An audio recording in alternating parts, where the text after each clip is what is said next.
And now stay tuned for the program that is rated tops in popularity for a longer period of time than any other West Coast program in radio history. The Signal Oil program, The Whistler.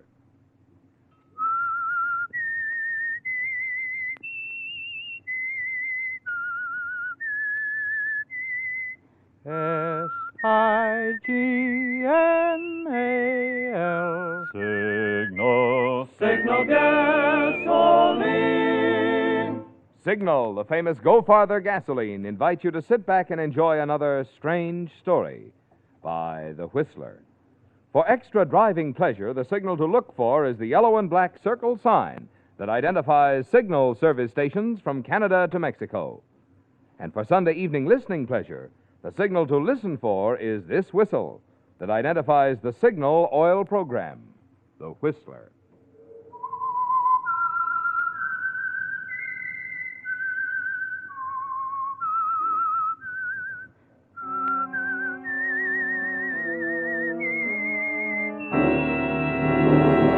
I am the Whistler, and I know many things, for I walk by night. I know many strange tales hidden in the hearts of men and women who have stepped into the shadows. Yes, I know the nameless terrors of which they dare not speak.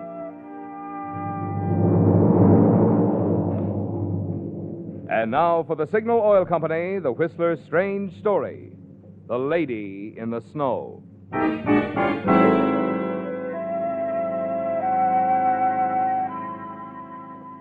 It was midnight, and the street was quiet with the serene, gentle stillness of the hour, except for the light shining brightly from the drugstore on the corner and from Brent Morrison's home studio a few doors down the street. The rest of the neighborhood was dark. Inside the studio, Brent Morrison, well-known commercial artist, was working feverishly on an advertising layout with his assistant, Elaine Nelson. Suddenly, Brent stopped, put his pen aside, leaned back and lit a cigarette. Well, Elaine, won't be long now. Just about finished. Looks good, doesn't it? Mm-hmm. It's going to be the best double-page ad that's ever been placed between two magazine covers. Your idea of doing it with cartoons was terribly clever. Well, thanks. You know, Brent, you've got a style all your own. No other commercial artist can match it. Thanks again. I hope working late tonight didn't interrupt any plans. No. Joe and I didn't have anything planned. Good. How is Joe, by the way? Oh, just the same as ever. Lost another job last week. Oh, I'm sorry. Yeah, I'm used to it. Let's get back to work, shall we? Okay. If you'll color the sketch here while... I wonder who that could be at this hour. Better answer, it might be a client. Brent, wait. If that should be Joe asking for me, would you tell him I'm not here, that I'm on my way home? But Elaine... Please, Brent, it's important to me. I'll explain later. Well, all right. Hello? Mr. Morrison, this is Joe. Joe Nelson. Oh, yes, Is my wife there? Well, no, she isn't. She left some time ago. Ought to be home any minute. Okay. Thanks, Mr. Morrison. Thanks, Brent. Look, Elaine, what goes here? Why did you ask? Oh, it's nothing, really. Well, you'd better tell me. It could be I just put myself in quite a spot. Well, the last time I worked late with you, Joe didn't like it. We had quite an argument. Well, why didn't you tell me he was suspicious? Because I was afraid you'd be annoyed, get someone else to work with you. With Joe out of a job, earning a living's up to me. Well, I'd have been glad to make some special arrangement. We could have worked at your place. I'm sorry, Joe. I'm so lonely, and Joe is so difficult. He finds fault with everything I do. Oh, now, Elaine. Elaine, if there's anything I can do... Thanks. I guess there isn't. It's nice to know you're willing to help. You're a wonderful girl, Elaine. It's just too bad Joe doesn't understand. Well. It's a very touching scene. Joe! Yeah. Very touching. I figured you and this Morrison guy out all along, baby. Oh, wait, you're all wrong. I know you were here. That's why I called from the drugstore on the corner, just to see what Morrison would say. He gave me the wrong answer. And he's gonna pay for it. This andiron will do the trick. Brent, look out! You raise an arm to stop him, but Joe moves in quickly. Sharp, sudden pain, and you're almost defenseless against the rain of blows against your arms and body. And then just as suddenly, it's there in your hand, the gun, your gun. You see Elaine realize that she's handed it to you. Your gun, Brent. You know it isn't loaded, but it might frighten Joe off. He grabs for it. The struggle for possession heightens. Suddenly, you feel Joe relax, and then he crumbles. Brant, you shot him. But how? The gun. It was never loaded before. Elaine. Is he? Yes. He's dead.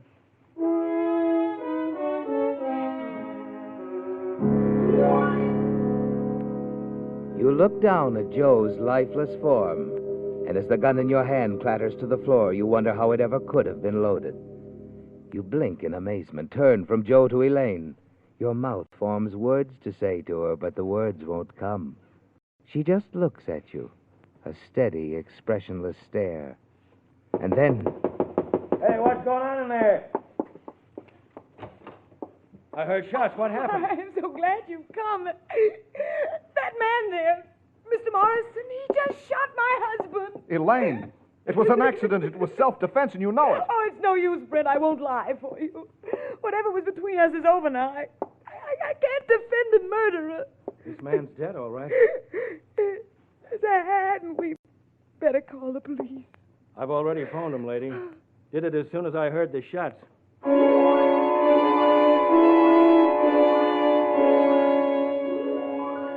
It's like some horrible nightmare, isn't it, Brent? You try to shake it off, but it's no use. You can't understand why, but Elaine is saying you murdered her husband, and the police are on their way. You stand there staring, Elaine weeping softly, the man looking at you curiously. Here the police come now. I better go out and flag them down. I couldn't give them the exact address. I didn't know it. Elaine, what's this all about? Tell me. Oh, come off it, Brent. You can't be that dumb. Dumb. I'm beginning to see. You planned the whole thing. Me on the phone telling Joe you weren't here.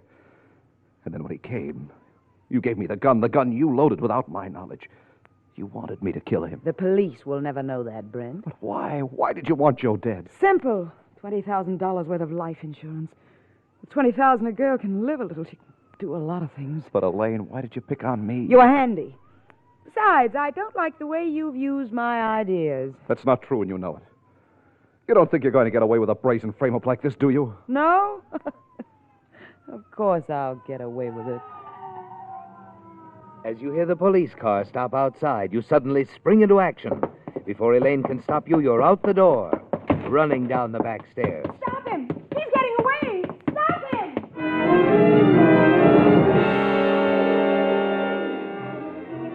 You race down the back alley to your car, then speed away into the night.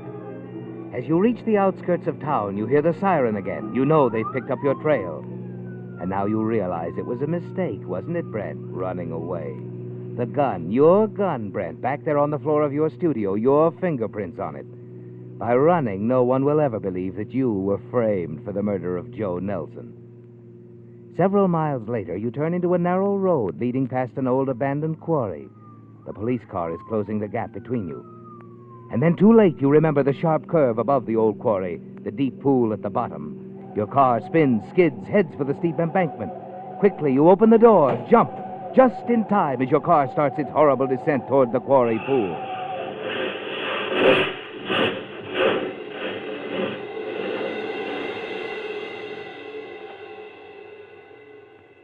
For a minute, a black curtain shuts out everything. And then it's gone. And you find yourself lying in a clump of bushes. Over here, Bill. Below, you hear voices. You sure picked the wrong You turn, crawl fella. to the ledge, look down, see the two policemen. You sure took a tumble. Yeah, and that pool of water is at least 50 feet deep. Never get him out of there alive. That's a cinch. Well, maybe it's a break for him. It was this or the gas chamber.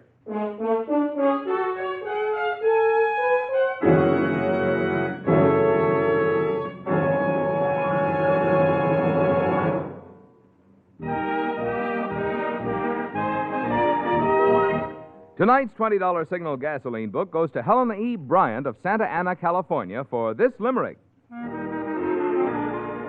My jalopy's a gallant old lass, though not in the Cadillac class. Greater mileage I get, and speed too, you bet, when she's filled up with good Signal gas. Signal, signal, signal gasoline. Your car will go far with go farther gasoline. Tonight's limerick writer was twice right when she said that with Signal, the famous Go Farther gasoline, you get both mileage and performance. Naturally, you get both, because today's great Signal gasoline helps your engine run more efficiently. So whether you're looking for economy or whether you're more interested in peppy pickup and smooth, effortless power, remember you get all these things that make driving more pleasure when you switch to Signal, the famous Go Farther gasoline.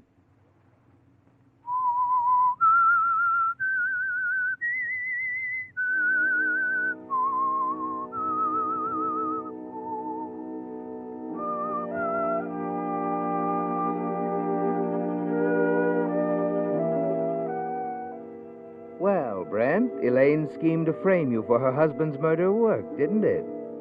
You had to get away fast, and in the police chase following your flight from the house, your car crashed over a steep embankment into an abandoned quarry pool.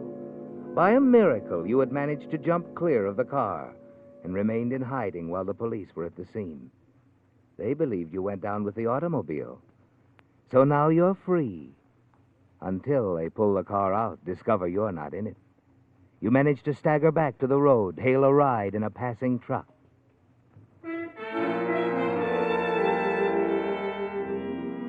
You do a lot of thinking, don't you, Brent? And shortly before dawn, you get off the truck at the outskirts of a small mountain village, Kentville. You make your way slowly into a clump of trees, drop exhausted on the grass, and soon you're asleep.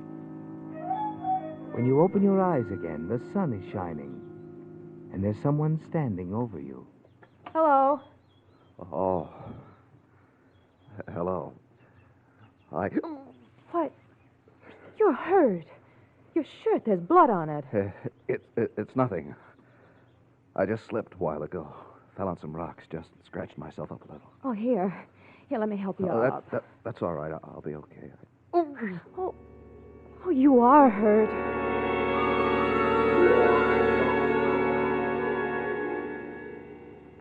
Hello.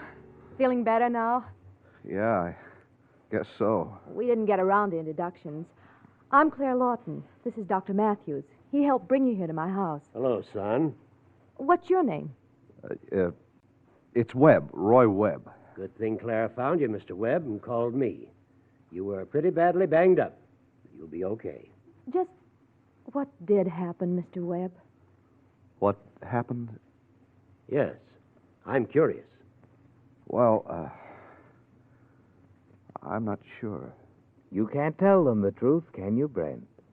So you tell them you can't remember, that you must have suffered a brief lapse of memory. You explain you've had similar attacks before, that you can remember some things, your identity, but you can't remember others. You're relieved when Dr. Matthews seemed to accept your story.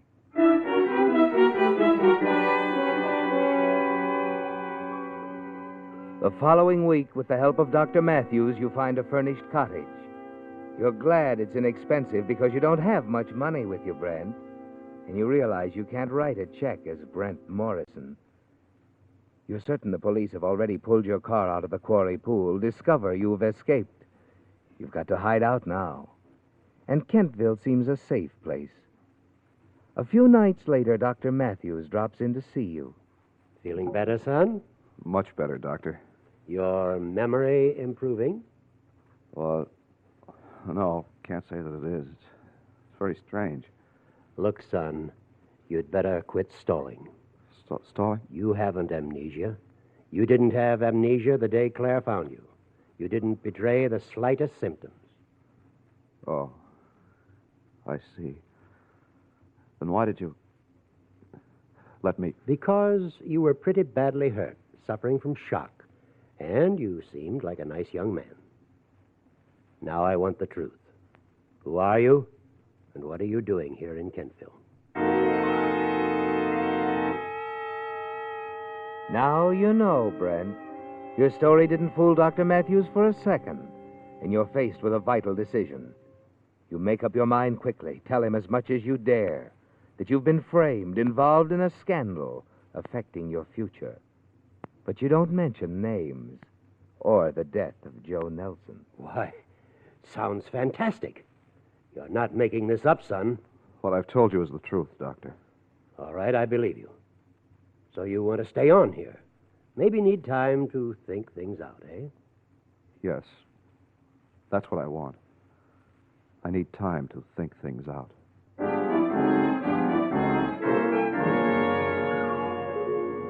You feel safer than you have in a long time, don't you, Brent? And you're certain you found a real friend in Dr. Matthews. There's Claire Lawton, too. And though you've known her for only a short time, she already means a great deal to you. The following evening, as the two of you return from a movie, you decide to tell her not only the things you've already told Dr. Matthews, but the whole story. There it is, Claire. The whole story. Thanks, Brent. Thanks for telling me. I was really worried about you, not knowing where you came from, what you'd done. You mean my situation doesn't upset you? Of course it does. But it'll work out. It has to. Anybody who knew you at all would know you couldn't kill anyone. Thanks, Claire. Your belief in me means more to me than you know. I was afraid you'd forgotten things like... Well, like... Like what, Claire? Like you might be married. There's little doubt in your mind as to how she feels about you, Brent. And you realize now you never want to leave Kentville, Claire, and friends like Dr. Matthews. But staying on here presents a problem. Money, Brent. What little you have will be gone soon, and you have no way of getting to your funds at home. But you can still draw and paint, can't you? And suddenly an idea hits you. A cartoon strip, one you've had in the back of your mind for a long while. Now, if ever, is the time, Brent.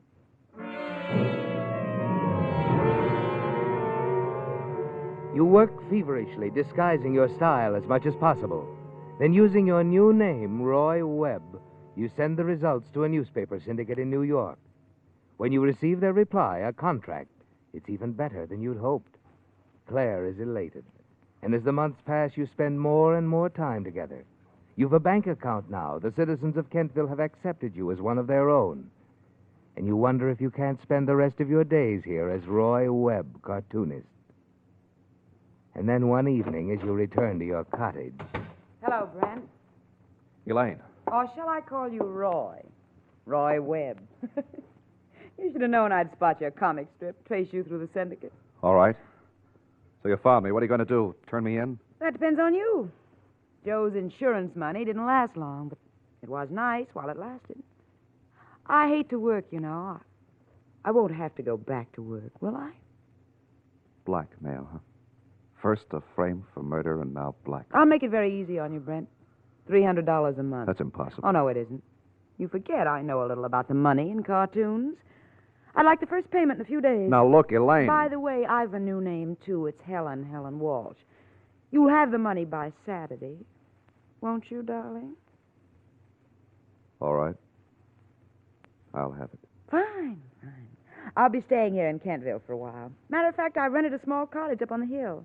We'll be seeing quite a bit of each other from now on. Won't we, Brent?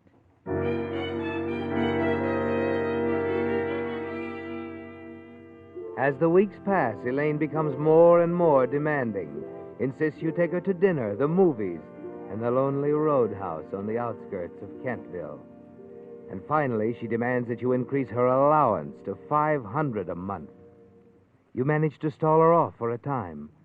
But then one night, as you're driving up to her remote cottage, she tells you of a new plan. You know, Brent, I'm getting pretty fed up with this burg.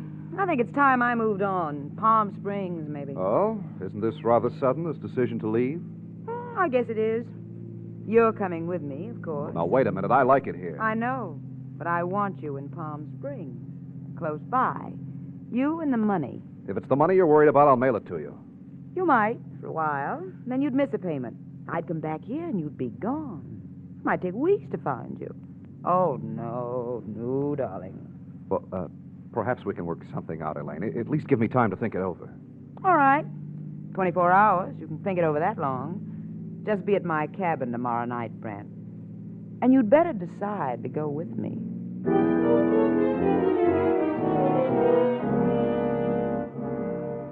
You hadn't planned on this, had you, Brent? The idea of Elaine leaving Kentville seemed like a very good one to you, but you never thought she'd force you to go with her. You don't sleep well that night, and during all the next day, the decision you must make twists and turns in your mind. Finally, you're on your way to Elaine's cottage again. The light snow that started falling in the afternoon has become thicker, and the narrow road leading up to the cabin is more treacherous than usual. You drive slowly, with great care, and when you arrive at the cabin, Elaine is pleased with your decision. Yes, I'll go with you, Elaine. Fine. I'm all packed. We can leave tonight. Tonight? Oh, now, look, I can't go tonight. I'll have to close up the cottage, settle some bills in the village. All right. In the morning, then. What's your hurry, anyway? Just want to get out of this iceberg, that's all. It's getting colder every minute. Yeah, there's a pretty bad storm going, too. I'd better start now while I can still make Now, it. before you go, close that window, will you? I'm freezing. As you start back from the window, you watch Elaine strike a match, bend down to light the gas heater. She straightens up, stands there warming herself. Not much of a heater, but it'll have to do. Anything else? No, just close the door on your way out. I'm going to get some sleep. See you in the morning. Outside, you brace yourself against the wind, make fresh tracks in the snow to your car. And then suddenly you stop. In one blind moment, you whirl, head back toward the cottage, around to the side, the main gas valve. Quickly, you turn it off. You wait one breathless moment until you're certain the light in the heater inside the cabin has gone out. And then you turn the valve on again. Elaine will be in bed soon, and the heater in the front room will pour forth deadly gas fumes all the rest of the night.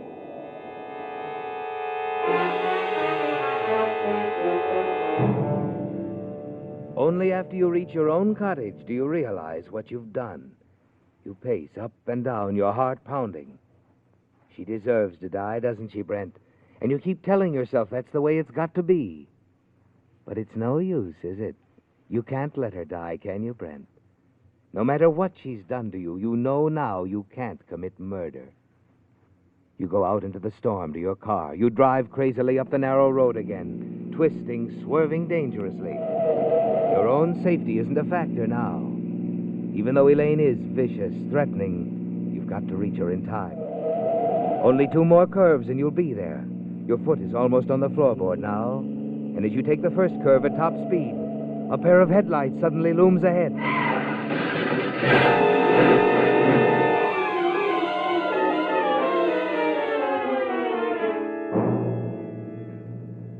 You feel remote, detached, Brent.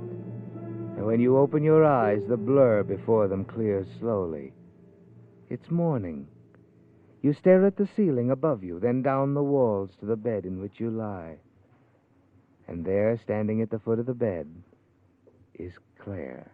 Hello, darling. Claire. Where am I? You're all right, Brent. There was an accident. You're in the hospital. Accident. That's right, Morrison. Who are you? Lieutenant Taylor, Los Angeles Homicide. We've been looking for you for a long time, Morrison. Yes, I guess so. But wait a minute. Claire, the cabin, Elaine Nelson. I was on my way up there. Elaine Nelson. There's nothing you can do for her. Elaine Nelson's dead, Morrison.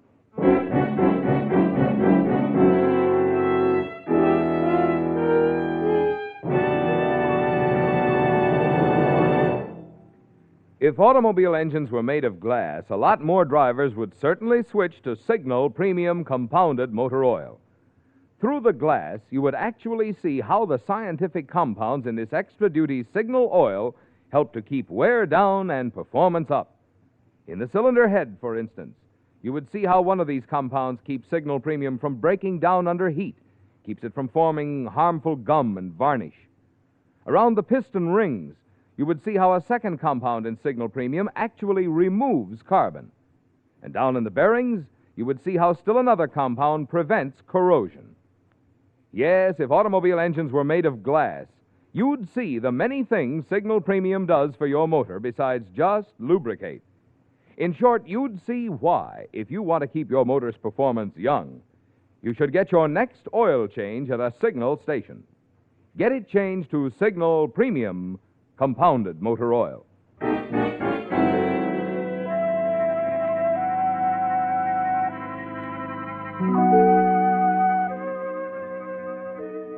It's all over, isn't it, Brent? You know you were too late. The accident on the road to Elaine's cabin prevented you from reaching it in time to shut off the gas. And Elaine Nelson is dead.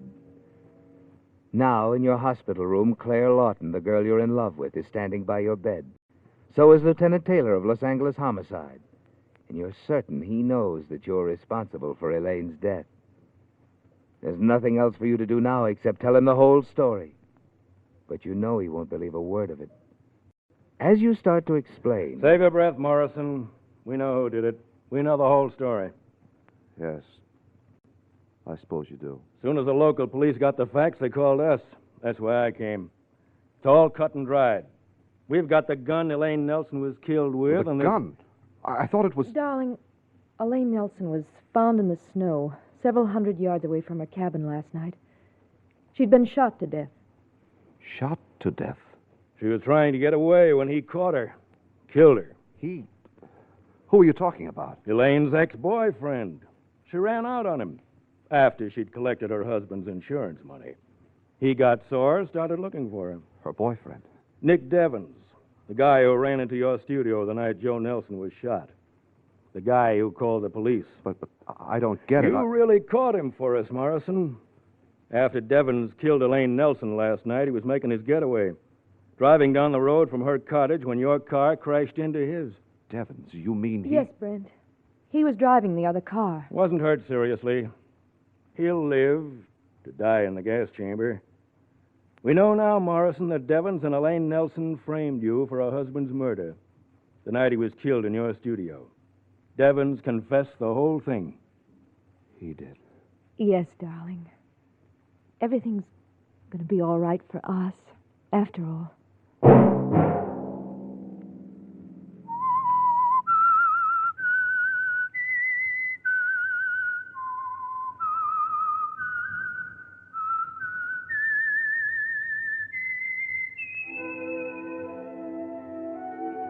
Let that whistle be your signal for the Signal Oil program, The Whistler, each Sunday night at this same time.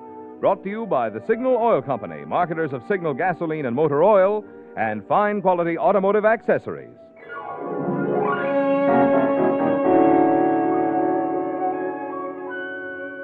Featured in tonight's story were Hy Averback and Betty Lou Gerson.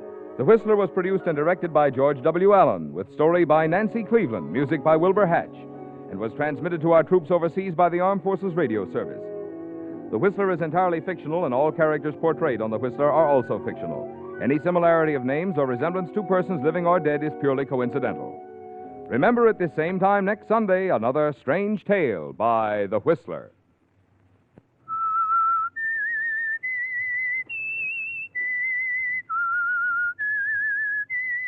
S-I-G-N-A-L